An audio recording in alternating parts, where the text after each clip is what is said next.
हरि हरि ओम। इल्म ज्योतिष में आप सभी का एक बार फिर से स्वागत है। मैं शरद कुमार गुप्ता, पंडित रूपचंद जोशी जी की कलम से हम यहाँ चर्चा करते हैं। पंडित रूपचंद जोशी जी ने सन 1952 में जो बातें लिखी थी, हम कोशिश करते हैं आप तक पहुँचाई जाएं, जिससे आप सभी को लाभ हो। जैसा हमने पिछली कड़ी में आपको चांदी के कड़ा, तांबे का कड़ा और अन्य धातु के कड़े पर अवगत कराया था, और ऐसे ही हर कड़ी में हम कोई ना कोई एक उपाय जरूर आपको बताएंगे। आपको वो उपाय करना कब चाहिए और क्यों चाहिए। आज हम चांदी की गोली का उपाय बताएंगे इस वीडियो में। तो दोस्तों देखते रहें, चांदी की गोली कब आपको अपने पास रखनी चाहिए, किन हालातों में आपको रखने से इस चीज़ से फ़ायदा मिलेगा। तो दोस्तों शुरू करते हैं। आज मैं सिर्फ ऐसे उपाय लेकर के आया हूं आपके लिए कि लॉकडाउन के चलते आप कहीं मंदिर नहीं जा सकते, बाहर कोई दान पुण्य उपाय के लिए तो शायद कर ही नहीं सकते, तो इसलिए कुछ ऐसे उपाय जो आप घर में कर सकते हैं। बहुत से व्यक्ति डिप्रेशन में रहते हैं, हाइपरटेंशन में रहते हैं, जिनके कारण वक्त में बंधे रहना, 30-35 दिन 40 दिन एक जगह बैठे रहना, एक कमरे में बंद रहना, उस डिप्रेशन को और ज़्यादा बढ़ा सकता है। तो आपको क्या उपाय करने चाहिए? वैसे विशेष तौर से जिनकी कुंडली में बुध और राहु खराब स्थिति का होगा, ये वक्त उनके लिए बहुत ही खराब चल रहा होगा। वो कहीं ना कहीं एक अपने आप को अकेला महसूस कर रहे होंगे और डिप्रेशन का शिकार हो सकते हैं, जिसके कारण उनके मन में न जाने कितने प्रकार के विचार आते हैं, जिससे उनको रात को नींदें भी आनी बंद हो गई होंगी। तो दोस्तों वो जो विचार उत्पन्न होते हैं, जिसके कारण दिमाग में गर्मी पैदा होती है, ब्लड प्रेशर का हाई होने के कारण फिर आपके अन्य बॉडी में डिसीज शुरू हो जाती हैं, पेट विकार उत्पन्न हो सकता है, गैस बनेगी और वो सिर तक चढ़ेगी, तो आपको और ज़्यादा दर्द महसूस होगा, बॉडी में भी होगा, वो गैस बॉडी में भी करेगी और सिर में भी करेगी।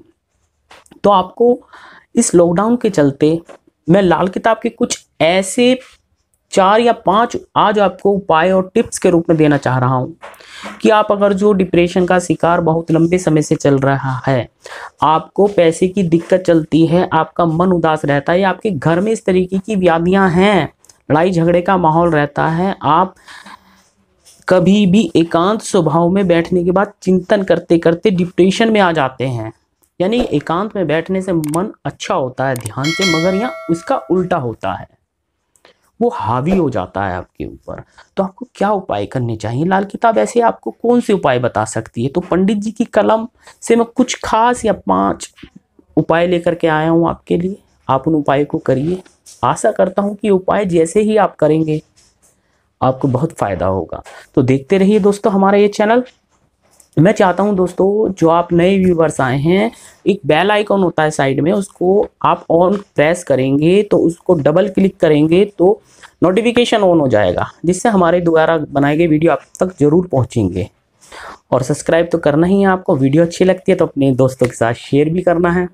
तो दोस्तों शुरू करते हैं 4 या 5 उपाय आज के लिए, और कोशिश करेंगे हफ्ते में एक वीडियो जरूर आपके लिए लेकर के आए। पहला उपाय क्या करना है? आपको रात की नींदें नहीं आ रही हैं और कहीं ना कहीं लंबे समय से कोई ना कोई व्याधि, शरीर में दर्द या कोई अन्य समस्या के कारण आप उठ नहीं पा रहे हैं, तो आप घर में ऐसा क्या उपाय करें? आप अपने सिर के पास रात्रि में जल रखें तांबे के लोटे में, और सुबह को प्रातःकाल सुबह जब भी उठेंगे आप उसको किसी भी पौधे में आप बाहर स्वच्छ जगह डाल दीजिए।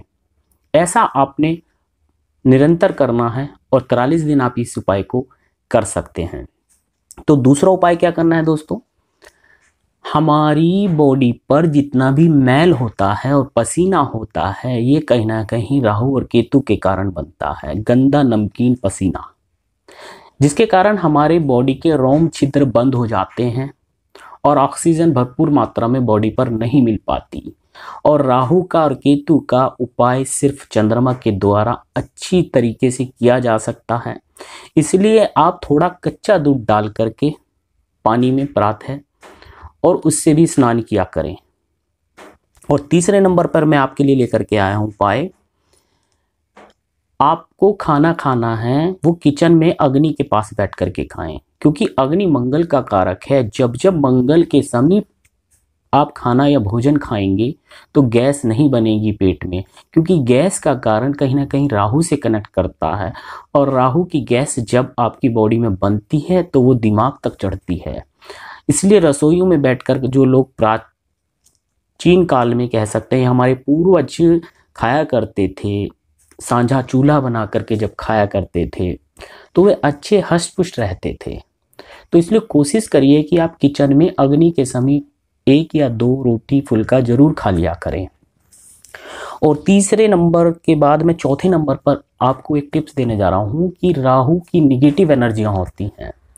धूल मिट्टी के अंदर आप जब दोनों कण घर्षण करते हैं तो उसमें एनर्जी उत्पन्न होती है और बिजली कड़कती है, जैसे कि आप देखते हैं, मगर वो बहुत सूक्ष्म अवस्था में भी ये क्रिया होती रहती है वायुमंडल में।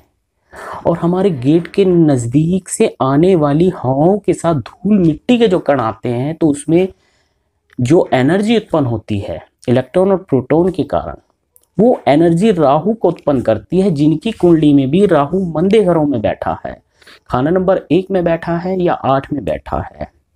और उसके साथ साथ कहीं ना कहीं बुध भी मंदे योग में बैठ गया है, मंदे घरों में बैठ गया है, 12वें घर में बैठ गया है बुध।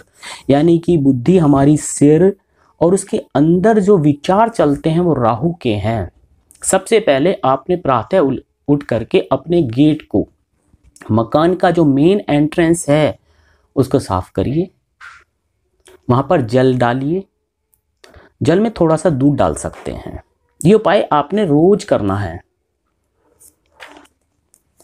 इस प्रकार जब भी आप उपाय करेंगे तो आप देखेंगे कि आपका राहु और बुध दोनों अच्छी अवस्था के हो जाएंगे।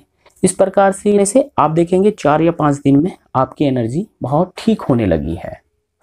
उसके बाद आपने क्या करना? जब भी आप सोएं अपने सिर को दक्षिण की वॉल से लगा कर ही सोना है आपने, क्योंकि हमारी पृथ्वी की जो एनर्जी होती है, जो मैग्नेटिक एनर्जी होती है, जो मूवमेंट्स करती है हमारी पृथ्वी, उसमें से नॉर्थ और साउथ एक मैग्नेटिक चलती है। जिस प्रकार आपने देखा होगा मैग्नेट के दोनों सिरों पर नॉर्थ और साउथ होता है, उसकी एक तरंगे चलती रहती हैं। ऐसी हमारी बॉडी के अंदर भी तरंगे चलती रहती हैं और वहीं इस पृथ्वी पर भी तरंगे चलती रहती हैं।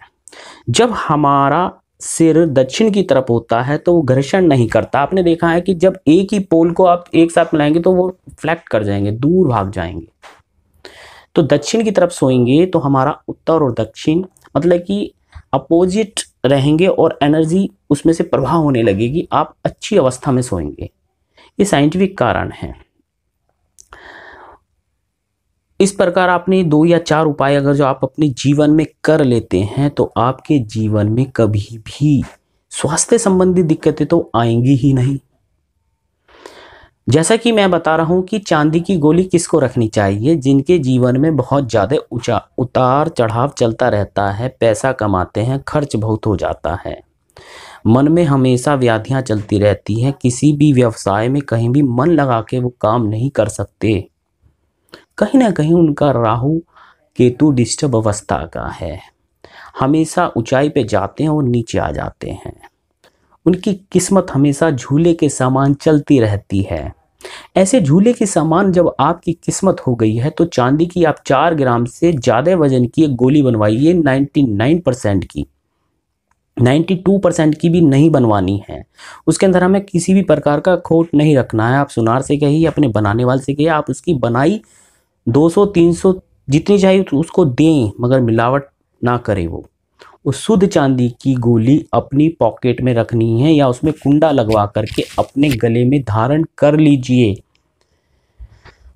हम यहाँ पर लाल किताब में आपको आने वाले समय में उपाय किस प्रकार बनते हैं, किस प्रकार पंडित जी की कलम किस प्रकार उपाय बनाती थी, उनकी कलम में कितनी ताकत थी इल्म ज्योतिष लाल किताब में, ये उपाय कहीं ना कहीं साइंस के द्वारा बने हैं। हमारा सिर गोल है और पृथ्वी गोल है उसके अंदर तिरंगे मैग्नेटिक पावर के कारण एक बिजली बनती है, उसको राहु बोलते हैं। हमारी सोच के अंदर एक गर्मी पैदा होती है, उसको बिजली बोलते हैं। और राहु हमेशा पानी से डरता है, पानी में शांत हो जाता है। आपका बीपी हाई हो रहा है, पानी पी लीजिए, आप शांत हो जाएंगे। इसी प्रकार चांदी की गोली एक ठोस अवस्था की, एक पृथ्वी के रूप में बनाई गई, हमारे सिर के रूप में बनाई गई, उसमें ठंडक चांदी की दे दी गई। वो गोली जैसे जैसे आप अपने पास रखते हैं वो मूवमेंट्स करती है, तो आपका बुध और राहु शांत रहता है। बुध राहु के कारण आपके जीवन में पागलपन और दवाइयाँ और कोर्ट कचहरियाँ भी चल जाती हैं जब ये खराब अवस्था के होते हैं। लाल किताब में आगे की कड़ियों में हम इस पर एक स्पेशल आपके लिए वीडियो जरूर लेकर के आएंगे। इसको ठीक करने के लिए आखिर कौन से उपाय करने चाहिए, आपके घर में किस प्रकार खराबियां पाई जा सकती हैं, आप किस प्रकार देख सकते हैं कि आपके जीवन में बुध और राहु खराब हो गए हैं। सबसे पहले तो बता दिया है, कोई लंबे समय से बीमारी घर में चल रही है, कोर्ट कचहरी लंबे समय से चल रही है, या आप आए दिन अस्पतालों के चक्कर काटते रहते हैं, कोर्ट कचहरी के चक्कर काटते रहते हैं, या अकेले एकांतवास में रहना आपको पसंद हो गया है, तो आप समझ लीजिएगा आपका बुध और राहु खराब हो गया है।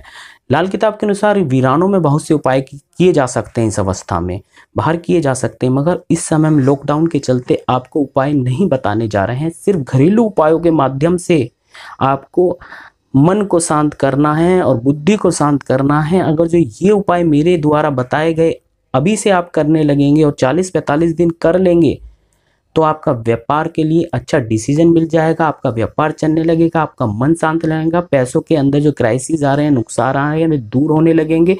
इन उपायों को आप करके देखिए एक बार। तो इल्म ज्योतिष में मैं शरद कुमार गुप्ता फिर मिलता हूँ पंडित जी की कलम से। वंदे मातरम, जय हिंद।